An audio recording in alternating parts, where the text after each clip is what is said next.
Presidents and ex-presidents are generally forbidden from driving, but that hasn't stopped them from getting their hands on their own set of wheels, or for one former president, twin propellers. Hold on, Hold on! Long before Donald Trump became a politician, he was famous for his opulent lifestyle and his conspicuous displays of wealth. This made him a perfect mark for Lamborghini, which effectively used him as a free brand ambassador. Back in the 90s, Lamborghini would send him loaner cars to drive around in. Trump would be photographed in them, giving Lamborghini free PR while making the car seem like the ultimate mark of show-off wealth. Lamborghini was apparently happy with their informal partnership with Trump because when the limited 97 version of the Diablo became available, they sent him one in a custom one-of-a-kind color, Le Mans Blue. Trump sold the car in 2002 and it reappeared at auction in 2024. Despite being a rare car in its own right, it was the vehicle's connection to the president that jacked up its value.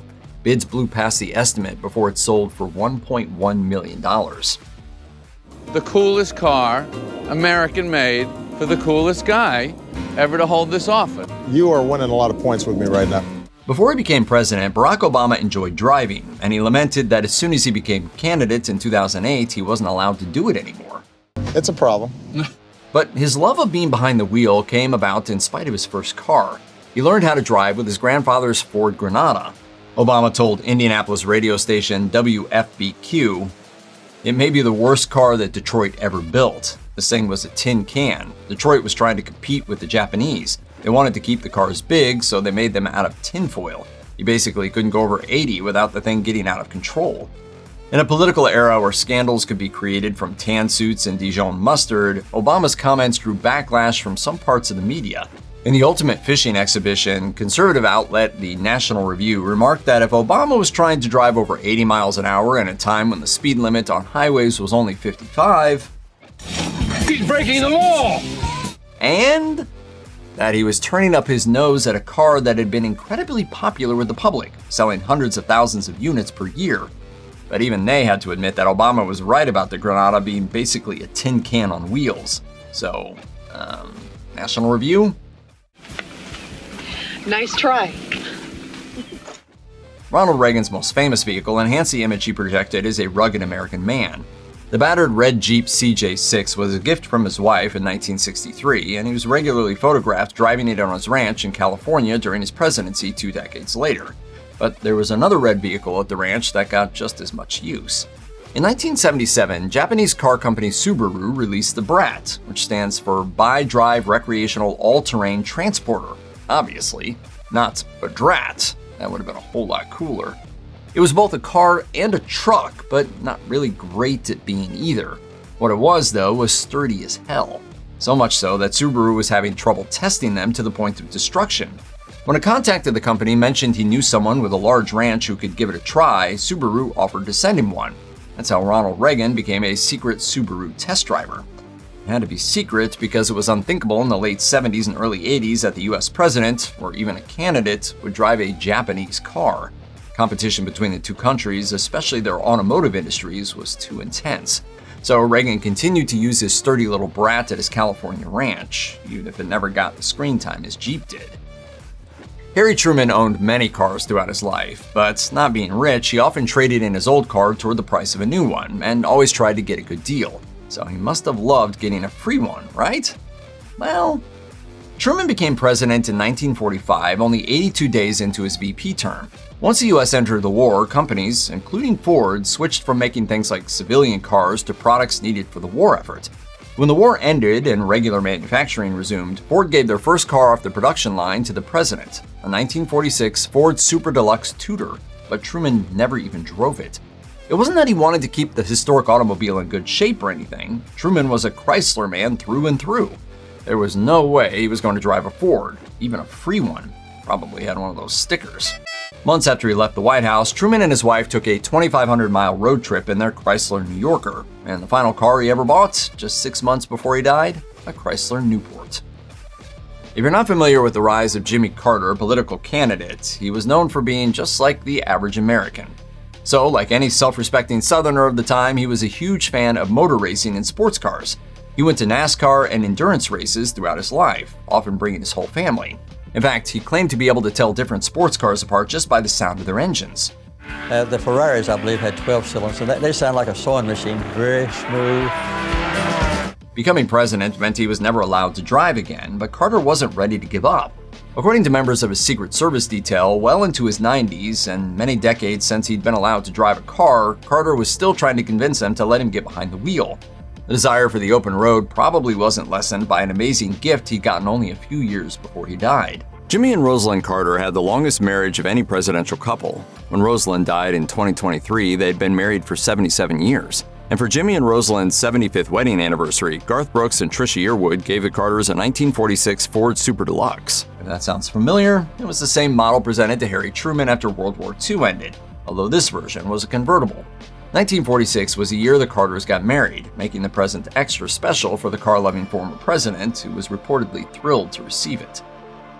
Lyndon B. Johnson loved taking unsuspecting passengers on a ride around his Texas ranch in a seemingly normal car, then disaster.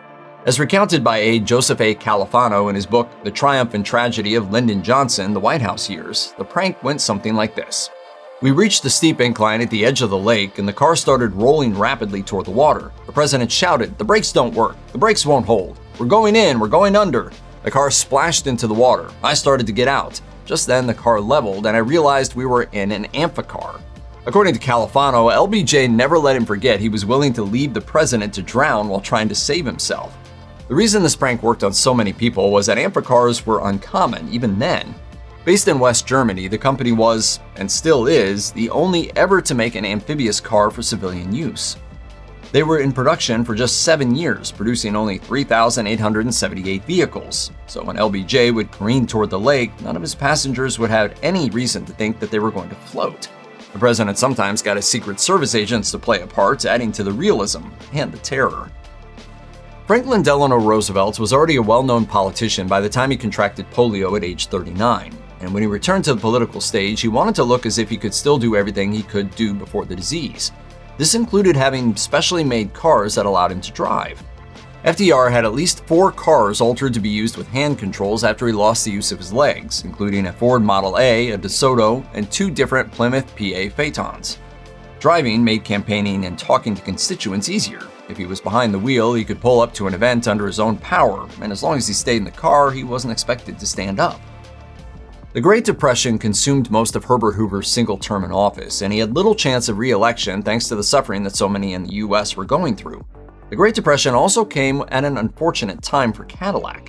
In 1930, the year after the stock market crash, the company introduced one of its most opulent models to date, the Series 452B V16. One of the only V16 engines of any brand to be made for general sale to this day, it was expensive and showy and consumed a huge amount of gas. One of the few people who bought a V16 in 1932 was soon-to-be ex-President Hoover, and it was for his personal use. It was a bad look at a time when so many Americans were standing on bread lines, to say the least, but it was a snazzy car. When Calvin Coolidge became president in 1923, the presidential fleet was dominated by flashy Pierce Arrow limousines. But Coolidge was a quiet, modest man, and he wasn't drawn to flashy cars, although as president during the over-the-top Roaring '20s, he could easily have had them. So during the defining decade of the automobile boom, while the number of families that owned a car in the United States tripled, Coolidge ditched the Pierce Arrows for an understated Lincoln Model L. While this was before the Secret Service kept official records about the presidential fleet, it's believed that Coolidge started using a 1923 Model L as vice president, and brought it to the White House when he unexpectedly became president upon Warren G. Harding's sudden death. And lest anyone think Coolidge was just faking humility for the public with his modest Model L, he also chose a sport Phaeton version for personal use during his summer vacation in 1928. William Howard Taft wasn't the first president to ride in a car. That honor went to William McKinley. Teddy Roosevelt did eventually own a car, but as president he preferred horse-based transportation, because of course he did. Taft was the first president to really use cars in the White House, as well as in his private life. By the time he was elected in 1908, Taft was already known as something of a gearhead. Shortly before he entered the White House, Congress appropriated $12,000 for the purchase of a small presidential fleet. Taft had the White House stables turned into garages to hold his new automobiles. Throughout his presidency, he was front and center at events celebrating cars, including auto shows and endurance races. He spoke about the importance of improving the country's roads so they were more comfortable to drive on. And when he vacationed away from the White House, he made sure several of his autos came with him so he always had one to drive. While a president who owned automobiles was controversial at the time, the most surprising car acquired by Taft wasn't for his own use. In 1909, he bought a Baker Electric Queen Victoria model for his wife Helen. The Baker Electric was the first commercially available electric car, and it was considered both posh and acceptable for women to drive. And trend alert, a second Baker, purchased 3 years later, stayed at the White House after the Tafts left and was used by several other first ladies. Electric cars way back then? Who knew?